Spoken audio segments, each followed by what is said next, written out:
tarde, professor Camilo Mussi. Muito obrigado por aceitar nosso convite para conversarmos hoje sobre inteligência artificial e agricultura.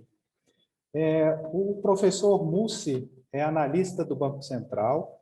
Em 2021 foi eleito o CEO destaque das regiões Norte e Centro-Oeste.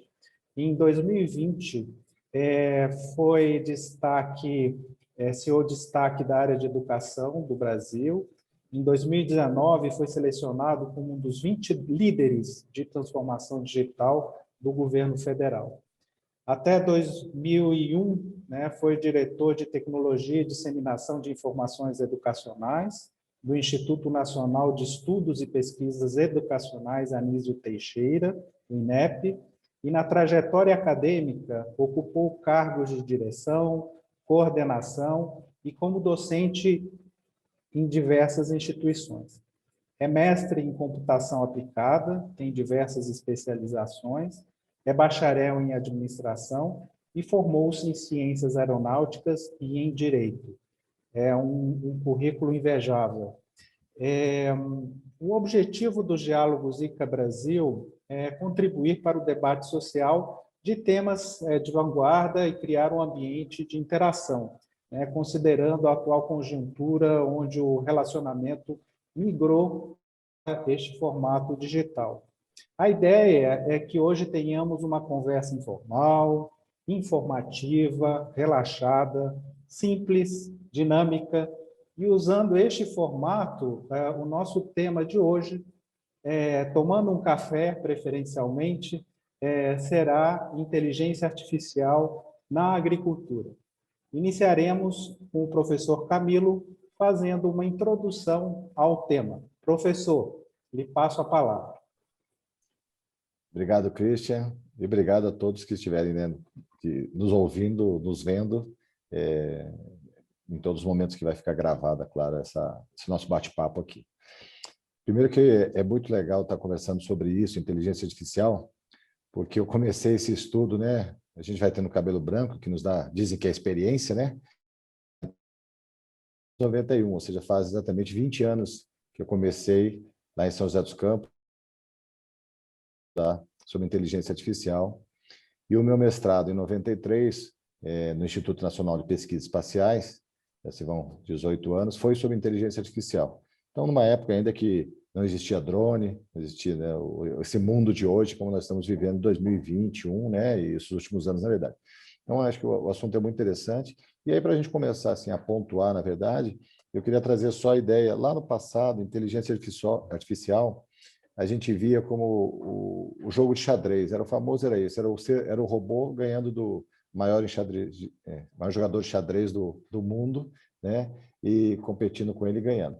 E depois, inteligência artificial hoje é um mundo de tecnologias que se juntam. Então, não é mais apenas a palavra inteligência, é a junção de aprendizado, máquinas que aprendem, é a parte de visão computacional, é a parte de processamento em linguagem natural, ou seja, entender o que se fala, e também transcrever o que se fala, vamos dizer assim, é o reconhecimento facial, reconhecimento de objetos, então, e muito mais. Então, ou seja, algoritmos genéticos, redes neurais, ou seja, a inteligência artificial é um mundo, é um conjunto de tecnologias, que nós vamos bater um papo agora nesse período, que hoje nos ajudam em todas as áreas, e na agricultura está se sobressaindo também. Muito obrigado, professor, pela clara e didática introdução. Bom, a ideia agora é a gente ter um bate-papo rápido, mas fique à vontade. Bom, então, nesse contexto que o senhor nos coloca aí de trajetória aí de 20 anos, ou seja, a inteligência artificial não é algo nova, e considerando aí que essas tecnologias se juntam, máquinas aprendendo, em todo esse contexto, como a inteligência artificial já impacta as nossas vidas? Então, hoje, no dia a dia, o que mais nós podemos apontar, no geral, não especificamente na agricultura, mas nas nossas vidas, nós temos os carros inteligentes, por exemplo, ou seja, esses carros que a gente vê na televisão, funcionam sozinhos, eles são fruto da inteligência artificial, os chamados carros autônomos, O piloto automático de um avião, que também é algo mais antigo, mas com as tecnologias que permite hoje que ele decole sozinho e pouse sozinho, existem aviões que pousam sozinhos se o aeroporto tiver né, com equipamentos, ele pode pousar sozinho. Os metrô, ou seja, isso tudo na nossa vida, no dia a dia, faz com que a gente possa ter o apoio em algumas tomadas de decisão. Vou contar aqui, que é também para dividir com vocês, eu mesmo tive câncer na próstata há 3 anos atrás e a minha cirurgia foi robótica. Foi um robô, né, um médico sentado a 5 metros de mim, com o rosto enfiado numa tela, como se fosse de um videogame, e manipulando os 5 braços do robô que estavam fazendo a cirurgia. Então, ou seja, o impacto é em toda a nossa vida, estou dando esse exemplo desde o carro, né, desde o avião, e até a cirurgia robótica hoje, em que é muito precisa. O cirurgião falava muito isso para mim na época. Antigamente, ele tinha que fazer isso, ele era destro, mas ele tem que operar com as 2 mãos, então ele tem uma mão que não é tão bom. Então ele cometia, né, não era tão exato com essa outra mão que não era. O robô não, o robô é perfeito, ou seja, ele faz as 5 incisões que tem que fazer, são perfeitas, cirurgicamente, né, precisas. Então isso faz com que, isso que é a inteligência artificial, por exemplo, né, rapidamente, impacta na nossa vida. Obrigado, Camilo. Bom, e por outro lado, como a inteligência artificial tem impactado a produtividade agrícola e agropecuária? Isso é muito interessante, vou dar um número para vocês. Em 2017, o mercado de inteligência artificial no mundo era de 545 milhões de dólares. 2017, 545 milhões de dólares. 2024, se estima que seja 2 bilhões de dólares. Ou seja, nós estamos falando de 4 vezes, né, o crescimento da inteligência artificial na agricultura. Então, nós temos vários impactos que ocorrem. Por exemplo, nós temos ainda, mas já diminuindo muito, um avião, por exemplo, tinha que fazer a pulverização, um avião agrícola. E hoje você tem drones que eles podem fazer a pulverização com muito mais seletividade, com muito mais segurança, seja para, né, a sociedade em volta de uma plantação, por exemplo, como também para o piloto, que vai estar fora do avião pilotando, ele continua pilotando, ele ainda é piloto, só que ele é piloto lá sentado. Então, o impacto, por exemplo, os drones permitem, desde a distribuição de fertilizantes, então, numa plantação, né, ele permite acompanhamento de plantação de áreas extensas, né, que você antigamente tinha que percorrer ou a cavalo, ou de moto, né, ou que pudesse andar no meio rural, no meio agrícola. Então, um drone permite hoje a visualização instantaneamente de longas distâncias, permite que você faça isso mais repetidamente, ou seja, eu posso todo momento, todo dia, olhar a plantação, a minha estrutura toda. E aí nós estamos falando desde a pequena propriedade até a grande propriedade. Nós estamos falando desde drones pequenos, em lojas, vamos dizer, menor, até drones realmente que vão servir para uma fertilização, drones mais potentes, assim por diante. Esse é um tipo de utilização. O outro são em máquinas agrícolas. Já temos isso, quer dizer, as máquinas robotizadas, vamos chamar assim, automatizadas, que elas permitem uma colheita mais assertiva, mais exata, mais precisa no território. Você tem a parte de previsão climática também, que é muito importante, a inteligência artificial, porque aí que volta aquilo que eu falei no início. Não é só a inteligência decidindo, é como tem muitos dados, muitas informações, e isso é interessante, porque a área agrícola, a lavoura, ela tem imensa quantidade de dados, né? Tem desde clima, solo, a temperatura, o espaço, né, geográfico, assim por diante. Ou seja, são imensa quantidade de dados em que a inteligência artificial permite, com todas aquelas tecnologias que eu falei, tomar uma decisão melhor. Então, nós tomamos decisões, mas quando eu tenho uma máquina que tem inteligência artificial de várias pessoas que já tomaram decisões, e elas, claro, e aí tem uma coisa importante, sempre vai ser baseado em decisões que já existem e que a máquina aprendeu. Se surgir algo inédito que nunca aconteceu, talvez até o ser humano seja melhor para tomar decisão, porque talvez a máquina não esteja preparada para aquilo, né? Mas em matéria de tratores, previsões climáticas, visualização realmente isso impacta muito na nossa área, na agricultura. E com relação a pragas, né, nos cultivos, né, essa tecnologia somada à inteligência artificial, ela ajuda, né, nesse processo para os agrônomos, para os técnicos de uma forma geral? Essa é uma pergunta muito boa, viu, Christian? Porque realmente, com essa imensa quantidade de dados que se tem e com a possibilidade de você verificar, com auxílio de sensores, como está cada parte da sua plantação, você consegue mais rapidamente identificar uma praga. E às vezes, é numa área específica da sua plantação, né, da sua área cultivável. E com a inteligência artificial, você consegue identificar com o sensor rapidamente, consegue saber exatamente o tipo de praga, qual é o que deve ser tomado de providência, qual é o fertilizante, qual é o que deve ser colocado naquela área, desculpa, fertilizante, não, o que deve ser colocado naquela área, e aí você consegue atuar exatamente sobre uma área específica. Porque hoje o que se faz é isso, você acha praga num pedaço da plantação, da lavoura, da área, e você coloca em toda a extensão. Com a inteligência artificial, a gente consegue trabalhar exatamente como é que está o solo, como é que está a umidade, a temperatura, a praga específica, qual é o nível de dano de extensão. Então, com toda essa soma de dados, é possível fazer exatamente, né, a inserção da solução que se necessita para aquele caso específico. Então, isso é muito importante, e é aí que ajuda realmente o agricultor. E aí, de novo, não importa o tamanho, né? Do menor ao maior, claro, existem custos, né? Mas dá para se colocar hoje em qualquer tamanho de propriedade. Perfeito. Então, com a precisão, né, e com o volume de dados gerado, é possível, então, talvez melhorar a produtividade, é possível reduzir custos, né, a partir do momento que você utiliza insumos na medida certa, no lugar certo, né? Perfeito, obrigado.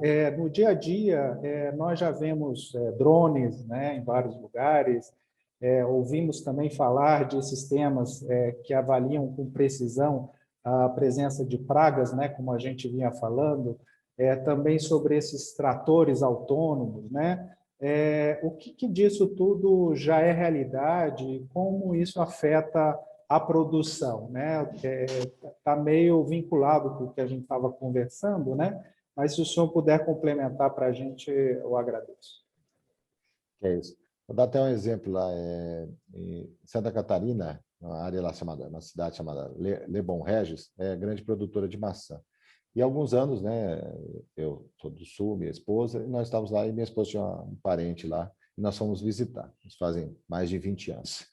E o que eles tinham na época, desculpa, eles ficavam avaliando né, a temperatura, o clima, né, claro que com os equipamentos que existiam há 20 anos, e quando vinha uma nuvem cheia de granizo, né, o que pudesse, né, que tivesse granizo na plantação e acaba com a maçã, eles soltavam os foguetes na nuvem para tentar dissolver as partículas de gelo, né? Me lembro até que os foguetes eram russos, assim, né? Eu se comprava, era da Rússia que vinha importado isso aí. Era algo tecnologicamente muito avançado, né?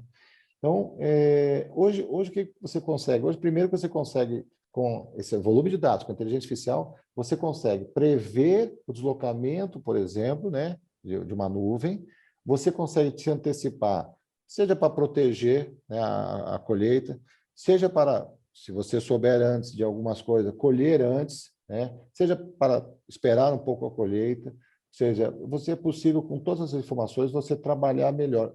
E aí é que está. Tomar a melhor decisão, tomar a melhor decisão. É para isso que a inteligência artificial e esses mecanismos servem.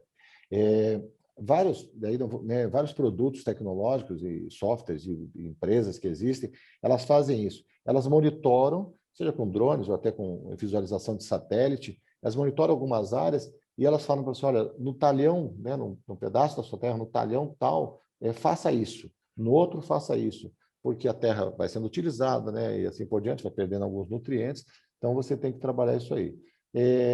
E aí, a inteligência artificial, com todas essas tecnologias, ela aprende como o ambiente é. ou seja, aprende melhor a situação do ambiente, e aí consegue trabalhar e tomar a melhor decisão. Eu acho que isso assim, é que é muito importante e é possível. Quer dizer, o menor que a gente vê, que você falou até interessante, o drone, ele já é um sucesso. E isso lá em 93, eu não existia drone, e eu falei na minha dissertação de mestrado, eu falei sobre isso. Com o que nós estamos hoje, né, na minha dissertação, fazendo, nós podemos um dia ter máquinas, que eu imaginava um helicóptero pequenininho, voando sozinho sobre locais que a gente não consegue ir o tempo todo, para ver se, no caso, até com torres de transmissão, às vezes que você tem uma árvore surgindo, caindo uma torre. Então, ou seja, e hoje isso é a realidade. Por isso que uma das coisas que a pandemia, aproveito também isso aqui, para todo mundo que está, né, escutando, vendo, e para nós todos, nada é impossível. O que a gente viu nessa pandemia foi isso, ou seja, pense que tudo é possível desde que nós, né, possamos e tenhamos capacidade, focado no estudo, na pesquisa daquele assunto, né? Perfeito. Já na década de 90 já era um visionário, né? Pensar no helicóptero pequeno é justamente o drone que a gente tem hoje, né? E assim, um pouco mudando, não na questão da inteligência artificial, tecnologia em si, mas ela exige de meios, né? De comunicação, né? Então, as limitações, né, da internet no campo, especificamente no campo, né? São um obstáculo? Então, isso eu fui até para me atualizar, para a gente conversar hoje. Realmente, a falta do acesso à tecnologia é um obstáculo, infelizmente, né? A PNAD 2018, né, ela mostrou que as pessoas sem acesso à internet na área rural é 53,5% da população e na área urbana 20,6%. Então, quando a gente olha a média, às vezes, parece que nós estamos bem, mas quando nós separamos área urbana e área rural, aí nós verificamos exatamente a tua pergunta, ou seja, o que precisa é investimento de sinal, de tecnologia no campo, né? E aí também, eu gosto de dar exemplo real, para não parecer que a gente está falando aqui sobre só acadêmico. Eu tenho um amigo agora, eu estou em Brasília, né? E tem um amigo aqui que tem uma fazenda a 50 quilômetros de Brasília, né? Um local lá, vou chamar é uma fazenda que ele ainda está começando lá, mas é uma área extensa, mas na cidade de Santo Antônio do Descoberto. Então, daqui do centro de Brasília, a fazenda são 50 quilômetros. Ele não tem internet lá. Ele teve que pagar R$ 10.000 para colocar uma torre de 18 metros de altura na fazenda dele, para fazer conexão direta com rádio, né, a conexão direta, com a antena daí mais próxima, que tem que ser visada direta, para ele poder ter acesso à internet. Então, não é todo mundo que consegue, claro, fazer um investimento desse valor, dependendo da sua estrutura, do seu momento, para um local. E também, às vezes, não consegue chegar. Ou seja, nós estamos falando de uma antena para outra antena, simplesmente. Se tivesse que ser mais 2, 3, 4, nós teríamos que aumentar esse valor. Então, infelizmente, e aí o governo é que tem que tomar atitude em relação a isso. É dever do Estado, na minha opinião, que ele forneça esse acesso tecnológico. Então, nós escutamos, né, em vários momentos aí que está se colocando internet nas escolas, ok, está se colocando internet e tal, mas ainda temos no campo uma dificuldade muito grande de acesso. E aí, sem esse acesso, aí não dá para fazer nada, porque aí eu não consigo controlar, por exemplo, um drone, né, se eu não tenho sinal do celular. Então, na fazenda desse meu amigo, a 50 quilômetros de Brasília, ele não conseguia, até semana passada que começou a funcionar, ter um drone na fazenda dele, porque não tinha acesso ao celular. Agora ele tem acesso ao celular, então ele consegue. Então, a sua pergunta é boa, porque realmente ainda é uma defasagem nossa no Brasil, esse acesso ao sinal, vamos chamar assim, à internet, no sentido de sinal, para que se possa fazer conexões. Perfeito. E no caso desse seu amigo, né? Ele há uma semana ele está com acesso à internet.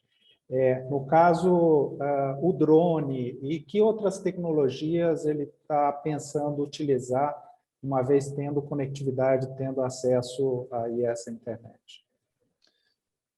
Primeiro, ele tá numa parte um pouco de plantações, né? E também um pouco de pecuária, com a parte das duas, iniciando, né? Mas, então, vamos lá, por exemplo, são 90 hectares, né? Mas não é uma situação plana, primeiro, é uma situação de morro, né? Então, já só pela parte do drone já é uma coisa interessante. Segundo, existem épocas da chuva e épocas da seca. Então, ele já consegue, agora com previsões climáticas, poder trabalhar o solo especificamente em relação a isso. E aí não é... Porque quando a gente fala assim, parece... não, ele só precisa estudar uma vez, chama lá alguém, estuda o solo e coloca. Não, mas nós estamos falando ao longo tempo que ele pode utilizar. Segundo, ele pode ter informações até de algum... Está chegando agora, vai chegar um veículo na minha fazenda para recolher alguma coisa específica. E onde está o veículo, né? Onde está o transporte? Está em tal local, parou. O transporte dele até, ele sai, por exemplo, vamos dizer, com uma carga de melancia, de abacaxi, de qualquer coisa, de qualquer, né, fruta ou qualquer alimento. Ele pode monitorar, e não só monitorar, também como tomar algumas decisões, né? Puxa, parou muito tempo, o que vai ter que fazer, como é que estão as frutas, como é que está a temperatura, né, do caminhão, de repente, se tiver que ser climatizado. Então, assim, tem várias, realmente, além da fertilização, da distribuição de sementes, né, a taxa de semeadura por cada área, por exemplo, que dá para fazer com modelagens preditivas, ou seja, de predição do que pode acontecer. Então, assim, realmente, fora, de novo, você tem um trator, por exemplo, automático, ele pode funcionar sozinho, claro que pode, ele vai fazer. Mas se ele tiver, de novo, sensores na fazenda, na área, que possam enviar para ele o sinal, né, para o trator, e aí eu estou fazendo assim justamente para pensar no sinal da internet, ou seja, tem um sensor e vem para ele, ele vai poder, o trator, o equipamento vai poder tomar o melhor caminho, tomar a melhor decisão em relação a como fazer, por exemplo, uma colheita. Perfeito, obrigado. E aí, agora mudando, ainda na linha da internet, né, mas indo para o tema 5G, né, que ainda está em processo aqui no Brasil, já temos em algumas localidades, né, mas em que medida a chegada da internet das coisas, né, exatamente por meio dessa 5G, pode ser, por um lado, né, disruptiva, né, trazendo inovações e criando novos mercados, ou talvez uma nova revolução agrícola? O 5G, o que ele permite, que assim, e aí de novo eu venho ao passado, e eu gosto porque eu gosto de dividir com as pessoas realmente, primeiro para que elas possam ter esse espírito empreendedor, que às vezes alguns de nós e não temos, e assim por diante.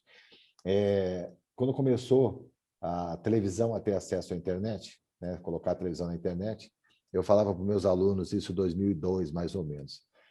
Pessoal, não ache que isso vai ser para ver filme mais rápido.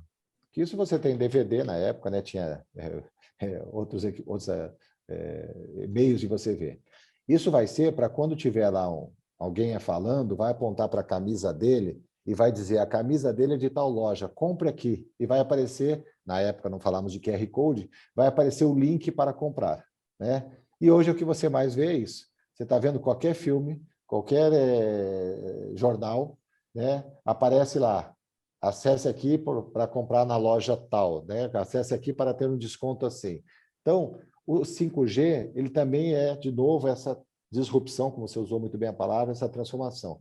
Porque ele permite, principalmente na área agrícola, como tem uma concentração de imagens muito grande, e imagem é pesado no sentido de cruzamento, né? Eu preciso de algo que possa fazer esse tráfego de dados muito rápido, né? Com velocidade. Então, o que o 5G traz hoje é isso, não é mais o acesso à internet, é a velocidade em que eu possa cruzar, e aí, de novo, eu vou usar a palavra sensores, porque você imagine uma área que tenha 10 mil, 100 mil pés de banana, né?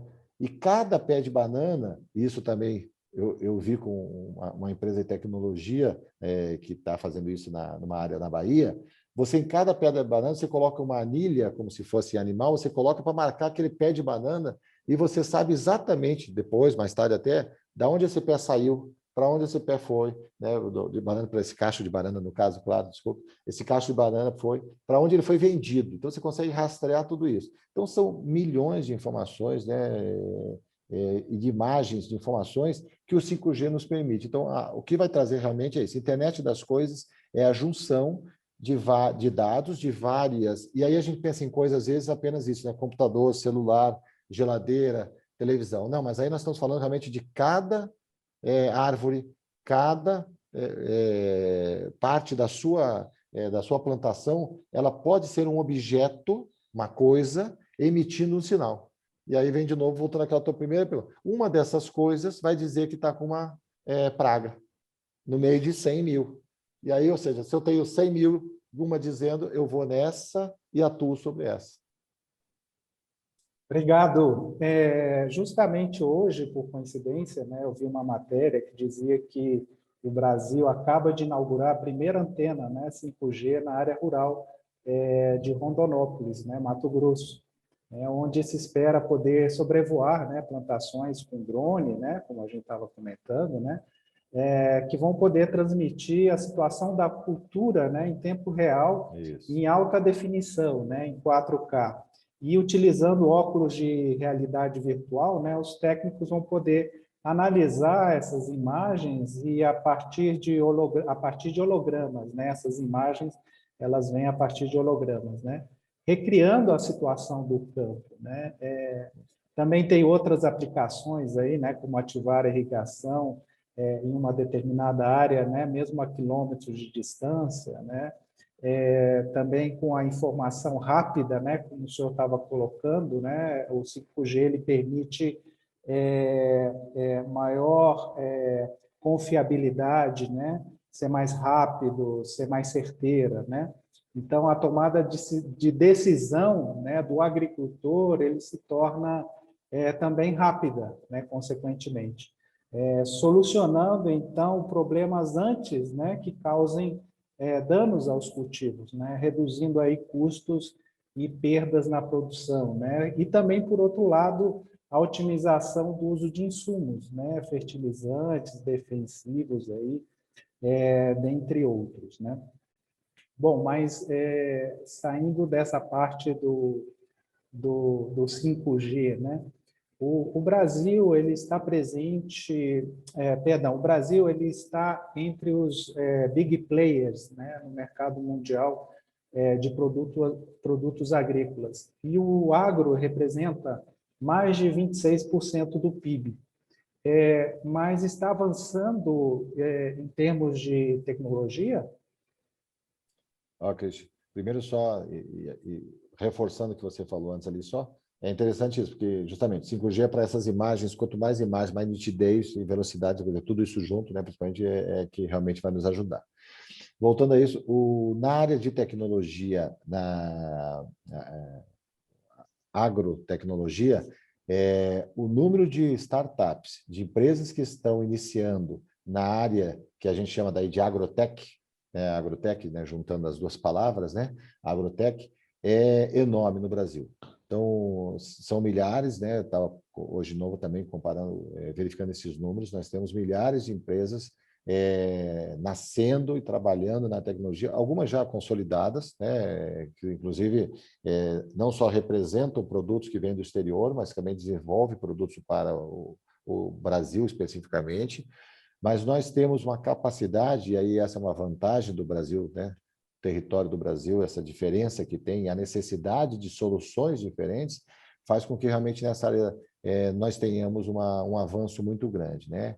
Nas indústrias brasileiras, na divisão de áreas do Brasil, a sexta área que mais cresce utilizando inteligência artificial é a área agrícola.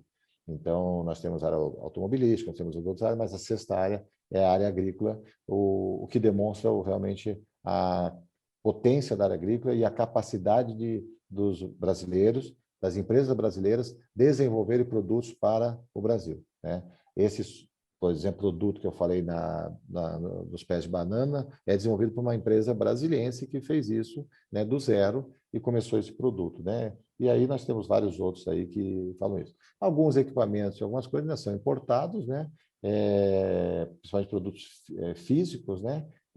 Como alguns drones mais sofisticados. Eles realmente ainda são fabricados no exterior, devido ao consumo, na verdade, do Brasil ainda ser, não, talvez não justifique nesse momento um desenvolvimento, uma construção nacional, mas nós estamos muito bem, podemos dizer, e nos apresentamos sempre nas feiras internacionais de tecnologia, né, do agronegócio, muito bem. O Brasil está muito bem representado. Professor, e por outro lado, né, existe toda a preocupação da substituição do produtor rural, né? Como é que o senhor vê essa questão, né? Teremos impactos sociais provocadas por essas novas tecnologias, né? Ou seja, elas vão substituir o produtor rural? O que o senhor acha sobre isso? Olha, Cristian, isso eu vou dizer infelizmente, mas felizmente aí podemos ficar aqui na palavra, usando uma palavra ou outra, mas na verdade o que nós temos que fazer? Vai haver um impacto principalmente nas pessoas que estejam ou que não se preparem para atuar neste novo mundo, né? Então, aquela pessoa que subia num trator simplesmente mecânico e fazia uma certa função, agora ela já tem que trabalhar numa máquina com computador, com, né, equipamentos digitais. Então, ela ainda faz a mesma, entre aspas, claro, ela pode fazer a mesma função, ainda tem que estar fazendo a mesma função, mas ela tem que se apropriar desse novo equipamento. Então, ela tem que estudar para isso, né? É claro que uma máquina, ela não dorme, né? Então, algumas máquinas dessas, elas podem ficar trabalhando, né, durante bom tempo. Eu estou falando dessas máquinas não só de colheita, mas outros tipos, como você falou, até de controle de irrigação, que não precisa de alguém ligar e desligar. O computador pode fazer isso, de modo quando tiver um sensor, né? Mas eu terei, por exemplo, hoje o que está muito forte é o piloto de drone. E aí, ou seja, o agricultor, quem fazia uma certa função naquele local, ele pode agora ser piloto de drone. Então, não é que ele seja dono do drone, ele pode treinar para ser piloto de drone, vai ter alguém que vai comprar o drone e vai ter lá 1, 2, 3, 4, 5 pessoas que vão pilotar drone, né, ao longo do dia, da semana, da noite e assim por diante. Então, nós temos realmente outras pessoas que faziam semeadura, a máquina vai fazer isso para elas, né? E aí talvez ela tenha que fazer uma outra função de acompanhamento, de entendimento, de outras coisas. Então, eu digo infelizmente no sentido assim, quem não se atualizar realmente pode ter a perda do seu emprego, pode ter realmente as pessoas podem ter esse prejuízo, né? Mas quem estudar, quem se atualizar, e aí eu não estou falando, a gente fala às vezes, estudar é fazer faculdade, não. É estudar um curso específico, que pode ser um curso pequeno, vamos chamar assim, pode ser um curso técnico um pouco maior, pode ser um curso tecnólogo, mas não quer dizer que ele tem que ter um nível superior, né? Ou seja bacharel, assim por diante. O pequeno produtor, as pessoas que trabalham ali vão ter que entender disso, né? E aí vale para tudo, né? Ou seja, nós temos ordenhadeira automática, então, assim por diante. Então, realmente, a tecnologia traz o impacto para a sociedade como um todo. Mas nós todos temos que entender que, aí vem também uma pergunta que você fez atrás, o aumento da produtividade, a economia nos recursos que você vai ter, porque você não está desperdiçando, fazem com que haja também uma equação aí que ela vai se igualando aos poucos. Então, eu posso dizer que o desafio, né, vai ser absorver essa mão de obra não qualificada, né, provavelmente, que poderá, de certa forma, ser utilizada de forma qualificada, né, desde que essa mão de obra receba capacitação, treinamento, né, incentivos vários, né? Então, acredito que isso daí fecharia essa equação, né, que o senhor estava colocando. Deixa eu até aproveitar, Cris, desculpa só, antes de você fazer a próxima pergunta, ou interromper. Eu estava, por exemplo, também, no final do ano passado, eu fiz uma viagem entre Recife e Maceió e fui de carro nesse percurso. E eu vi as plantações de cana-de-açúcar lá. E eu ficava olhando, né, falei, puxa, as máquinas, né, devem fazer a colheita da plantação, porque sai muita, né? Os caminhões passavam, né, diversos, todos cheios.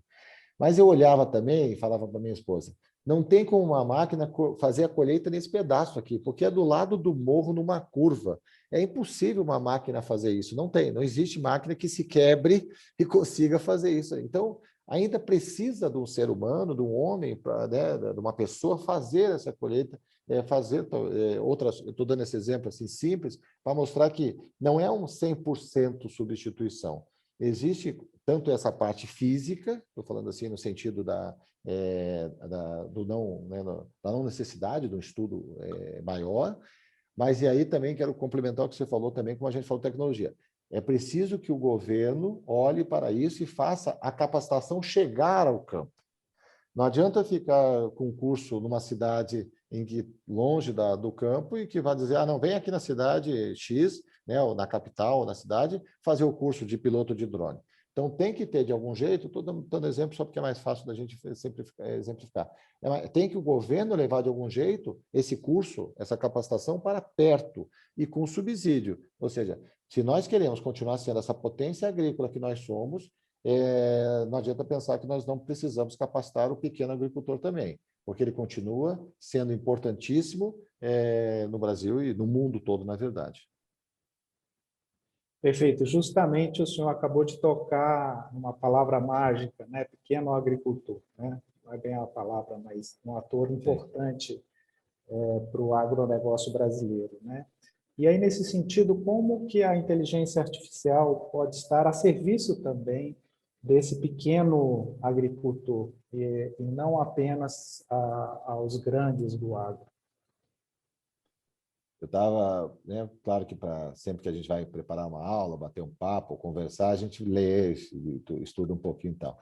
E eu estava vendo e me chamou a atenção uma das vários materiais que eu fui lendo, que dizia assim, ganho R$ 5.800.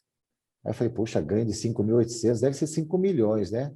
Mas não era justamente, aí vem exatamente a tua pergunta, aumentou um pouco. Primeiro, ele verificou, né, a terra utilizando a inteligência artificial, ou seja, conseguiu fazer o aprendizado, conseguiu fazer a leitura, as imagens, com um software que realmente ele pode ser utilizado em grandes plantações, mas ele é utilizado para pequenas também, e o custo não é realmente proibitivo, porque é cobrado por tamanho, né, por hectare, assim por diante, ou seja, ele tem um valor que eu vi, não só esse, como vários outros, eles querem atingir mais pessoas e mais capacidade, né, até a meta da empresa era atingir X milhões de hectares em tanto tempo que a empresa estivesse, eu estava lendo. E aí, mas dizia isso, olha, aumentar a produtividade num hectare, né, em 10%, gerou para a empresa para dar R$ 5.800.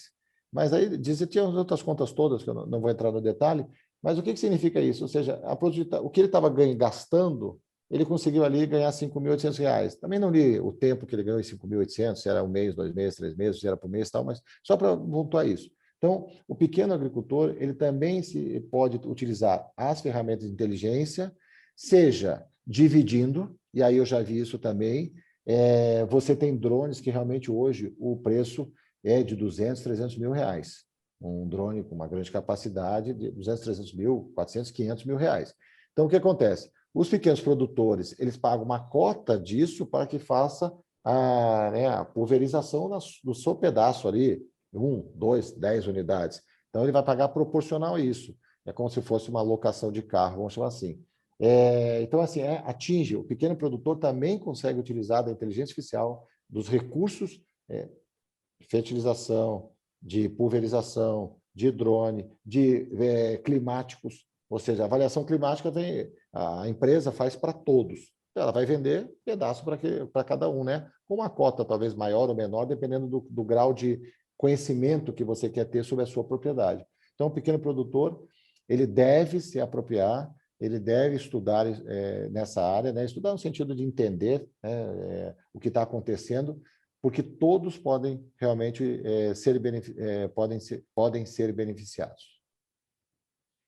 Bom, para finalizar, está chegando ao final nosso diálogo, né? A nossa última pergunta é o que os diferentes atores do setor podem fazer para fomentar projetos que favoreçam os pequenos agricultores nessa questão? Bom, o governo federal, os organismos, né, internacionais que podem ajudar, que podem ser parceiros, eu vou chamar essas entidades, né, todas, elas podem justamente, primeiro, fomentar o acesso à tecnologia, acesso eu vou chamar de sinal de novo, ao acesso à internet, ao acesso à tecnologia. Então, que precisa que chegue a todos, não a esses 53% de pessoas na área rural, da população rural que não tem acesso. Então, nós estamos falando de 53% de pessoas, né? Claro que em matéria de áreas, isso é menor no sentido de famílias, né? Desculpa. Então, atingir. Se não tiver isso, também não adianta a gente pensar em utilizar a tecnologia. Segundo, fomentar a capacitação. E hoje nós estamos aqui, né, utilizando esse método aqui, ou seja, pelo computador, conversando e atingindo o Brasil, e quem estiver no mundo nos ouvindo aí, né, depois nos assistindo ao longo do tempo. Então, nós podemos utilizar esse método para capacitar. Claro que tem coisa que tem que ser presencial. Não dá para ensinar um cara a pilotar um drone pelo computador, né? Ele vai ter que ter uma parte presencial. Então, chegar com a capacitação presencial no que é necessário, estou falando de drone, mas aí tem um monte de máquinas, dirigir máquinas, o computador da máquina, assim por diante, tem que ser presencial um pedaço, pelo menos, né? Então, apoiar a inclusão digital no sentido de acesso e apoiar a capacitação. Essas duas coisas são muito importantes. Aí depois nós podíamos tratar de apoio financeiro, tal, mas aí eu acho que é uma outra parte que pode ser até diluído, porque é o que eu falei de novo. Não tem como diluir o conhecimento, ou seja, a pessoa tem que aprender mesmo. Não tem como não chegar à internet, tem que ter internet para ela. Agora, depois o acesso a comprar um drone, alugar um drone, aí podemos dividir entre 10, 20, 30 famílias, por exemplo, que podem ter esse acesso. Bom, estivemos aqui com Camilo Mussi. Muito obrigado pela sua brilhante participação no Diálogos ICA Brasil sobre o tema inteligência artificial na agricultura. Muito obrigado. Cristian, obrigado aí a ICA Brasil aí. Realmente é muito importante que se faça isso, viu? Adorei, gostei muito aí. Estou sempre à disposição. Quando quiser, conversaremos novamente. Um grande abraço. Um grande abraço. Muito obrigado.